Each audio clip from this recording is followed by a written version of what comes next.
ಇದೊಂದು ಮಾನವೀಯ ಘಟನೆ.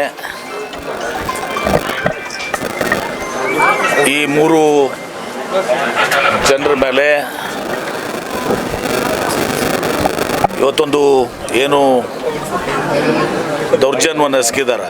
ಬಹುಶಃ ಅವರೆಲ್ಲ ರಾಕ್ಷಸರು, ಮನುಷ್ಯರೆಲ್ಲ ಅವ್ರು ಏನು ಮಾಡಿದಾರೆ ಕೆಲಸ. ಹೀಗಾಗಿ ನಾನು ಅವತ್ತೇ ಜಿಲ್ಲಾಧಿಕಾರಿಗಳು ಬೆಂಗಳೂರಿನಲ್ಲಿದ್ದರು. ನಾವು ಮೀಟಿಂಗ್ ಮಾಡ್ತಾಯಿದ್ದಾಗ ಆ ವಿಡಿಯೋವನ್ನು ಹೊರಬಿಟ್ಟ ಮೇಲೆ ಹೊರಗೆ ಬಿದ್ದಿದ್ದು. ಅಲ್ಲಿವರೆಗೆ 3 ದಿವಸ ಅವರು ಭಯದಿಂದ ಕಂಪ್ಲೇಂಟು ಕೊಡೋಕ್ಕೆ ಹೋಗಿಲ್ಲ. ಯಾಕೆ ನಾಳೆ ನಮ್ದು ಮಾಡ್ತೀವಿ ಅಂತೇಳಿ ಅಷ್ಟೊಂದು ಭಯವನ್ನು ಸೃಷ್ಟಿ ಮಾಡಿಬಿಟ್ಟಿದ್ದಾರೆ. ಮತ್ತು ಅಷ್ಟೇ ಅಮಾನವೀಯವಾಗಿ ಹೊಡೆದಿದ್ದಾರೆ ಮಾಡಿ, ಮತ್ತು ವಿಡಿಯೋ ಮಾಡಿದ್ದಾರೆ. ಎಷ್ಟು ಇವ್ರದ್ದು ಯಾರೇನು ಮಾಡ್ಕೊಳ್ತಾರೆ ಅನ್ನುವಂಥ ತುಂಬಿಸಿದೆ ಇವರಿಗೆ, ಧೈರ್ಯ ಅವ್ರಿಗೆ.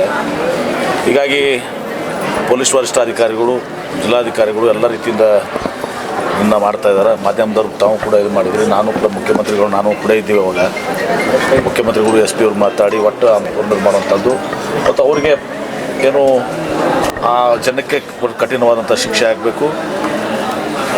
ಎರಡನೇದಾಗಿ ಈ ಜನ ಏನು ಭಯದಿಂದ ಅದಾರೆ ಇನ್ನೂ ತನಕ ಕೂಡ ಅವ್ರಿಗೆ ಏನು ಪರಿಹಾರ ಸಿಗಬೇಕು. ಆ ಪರಿಹಾರವನ್ನು ನಿಶ್ಚಿತವಾಗಿ ಸರ್ಕಾರದಿಂದ ನಾವು ಎಲ್ಲವನ್ನು ಕೂಡ ಮಾಡ್ತೀವಿ. ಮತ್ತು ಕಾನೂನಾತ್ಮಕವಾಗಿ ಏನೇನು ಅವ್ರಿಗೆ ಸೌಲಭ್ಯಗಳು ಸಿಗಬೇಕು ಅದು ಕೂಡ ಮಾಡ್ತೀವಿ. ಅವ್ರ ಭಯದಿಂದ ಹೊರಗೆ ಪಡ್ಬೇಕಾದ್ರೆ ನಾನು ಅದನ್ನೇ ಹೇಳಿದ್ದೀನಿ.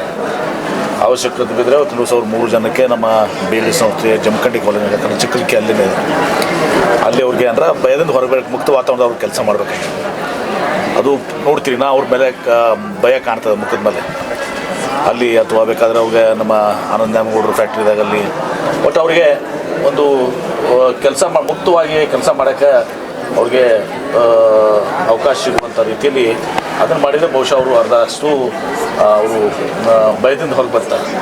ಆ ಕೆಲಸವನ್ನು ಕೂಡ ಇವತ್ತು ದಿವಸ ನಾನು ಇದು ಹೆಚ್ಚಿನದಾಗಿ ಇವತ್ತು ದಿವಸ ಅದನ್ನು ಕೂಡ ನಾನು ಮಾಡ್ತೇನೆ.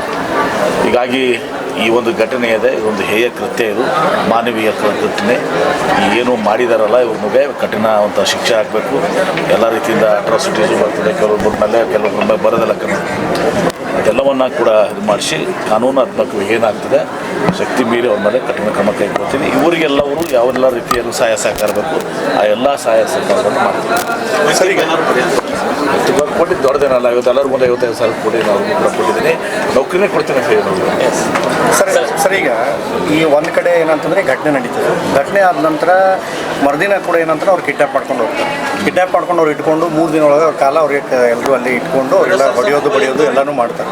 ಇದೆಲ್ಲನೂ ಕೂಡ ಏನಂತಂದ್ರೆ ಸ್ಪಾಟಿಗೆ ಕೂಡ ಅದ್ರ ಬಗ್ಗೆ ಏನಂತಂದರೆ ಶಾಸ್ತ್ರಿ ಎಂಬರು ಹೋಗಿ 112ಗೆ ಹೇಳ್ತಾರೆ, ಇನ್ಫಾರ್ಮ್ ಮಾಡ್ತಾರೆ, ಪೊಲೀಸರು ಬರ್ತಾರೆ. ಅದೇ ಶಾಸ್ತ್ರಿ ಅವ್ರನ್ನ ಪೊಲೀಸ್ ಠಾಣೆಯವರು APMC ಪೊಲೀಸ್ ಸ್ಟೇಷನಿಂದ ಗೋಲ್ ಗುಂಬಸ್ಗೆ, ಗೋಲ್ ಗುಂಬಸ್ ಪೊಲೀಸ್ ಸ್ಟೇಷನಿಂದ APMC ಪೊಲೀಸ್ ಸ್ಟೇಷನ್ ನಮಗೆ ಬರಲ್ಲ ಅಂತೇಳಿ 3 ದಿನ ಸತಾಯಿಸ್ತಾರೆ ಪೊಲೀಸರ ಕರ್ತವ್ಯ. ಅದೆಲ್ಲವನ್ನ ಕೂಡ ನಾನು SP ಅವ್ರು ನಿನ್ನೂ ಕೂಡ ನಾನು ಮಾತನಾಡಿದ್ದೀನಿ. ಈಗ ಒಂದೇನಾಗಿದೆ, ಇವರು ಭಯ ಬಿಟ್ಟು ಒಂದು ದಿವಸ ಇವರು ಕೂಡ ಕಂಪ್ಲೇಂಟ್ ಕೊಟ್ಟಿಲ್ಲ. 3 ದಿವಸ ಭಯದಿಂದಿದ್ದಾರೆ ಪಾಪ. ಎಲ್ಲಿವರೆಗೆ ಮತ್ತು ಸ್ವಾಭಾವಿಕವಾಗಿ ಏನಾಗಿದೆ, ಇವತ್ತು ದಿವಸ ಪೊಲೀಸ್ ಕಂಪ್ಲೇಂಟ್ ಮೇಲೆ ಕಾಂಪ್ರಮೈಸ್ ಮಾಡ್ಸೋಕ್ಕೂ ಓಡಾಡಿದ್ದಾರೆ. ಕಾಂಪ್ರಮೈಸ್ ಇವರು ಕೂಡ ಪಾಪ ಭಯದಿಂದ ಕಾಂಪ್ರಮೈಸ್ ಆಗೋಕ್ಕೆ ಇವರು ಕೂಡ ಇದು ಮಾಡ್ಕೊಂಡಿದ್ದಾರೆ. ಅದರ ಒಂದು ಗಾಂಭೀರ್ಯತೆ ಇವತ್ತು ದಿವಸ ಯಾರಿಗೂ ಹೊಡೆದಿದ್ದು ಬಿಡ್ದಿದ್ದು ಅದನ್ನು ಕೂಡ ಇವತ್ತು ದಿವಸ ಗಾಂಭೀರ್ಯತೆ. ಅವಾಗ ಅದು ವಿಡಿಯೋ ಇವತ್ತು ದಿವಸ ಆಯಿತು, ಅವಾಗ ನಿಜವಾದಂಥ ಗಾಂಭೀರ್ಯತೆ ಇವತ್ತು ದಿವಸ ಗೊತ್ತಾಗಿದೆ. ಇದಾಗಿಯೂ ಕೂಡ ಇವತ್ತು ಯಾರ್ದಾರ ಲೋಪ ಇತ್ತಂದರೆ ಆ ಪೊಲೀಸ್ ಇಲಾಖೆಯಲ್ಲಿ ಆ ಲೋಪ ಇದ್ದರೆ ಅವ್ರ ಮೇಲೂ ಕಠಿಣ ಕ್ರಮ ಕೈಗೊಳ್ತೀವಿ. ಸರ್ 5 ಜನ ಅಲ್ಲ, ಒಟ್ಟು 15 ಜನ ನಮ್ಗೆ ಹಲ್ಲೆ ಮಾಡಿದ್ರು, ಬರೀ 5 ಜನ ಬಂಧಿಸಿದ್ದಾರೆ. ಅದನ್ನು ನೋಡಿದ್ರೆ ಅದನ್ನೆಲ್ಲರೂ ಕೂಡ SP ಜೊತೆ ಮಾತಾಡ್ತೀನಿ. ಇನ್ನೂ ಯಾರ್ಯಾರು ಆ ಟೀಮ್ನಲ್ಲಿದ್ದಾರೆ. ರಿವಾಲ್ವರ್ ಕೂಡ ಇತ್ತು ಅಂತ ಹೇಳಿದ್ದಾರೆ ಅವ್ರಿಗೆ. ಪೈಪು, ರಿವಾಲ್ವರು ಎಲ್ಲನೂ ಕೂಡ ಇದಾವಂತೆ. ರಿವಾಲ್ವರ್ಗಳಿರೋದು ಅದನ್ನೆಲ್ಲರೂ ಕೂಡ ತನಿಖೆ ಮಾಡೋಕ್ಕೆ ಹೇಳ್ತೀನಿ.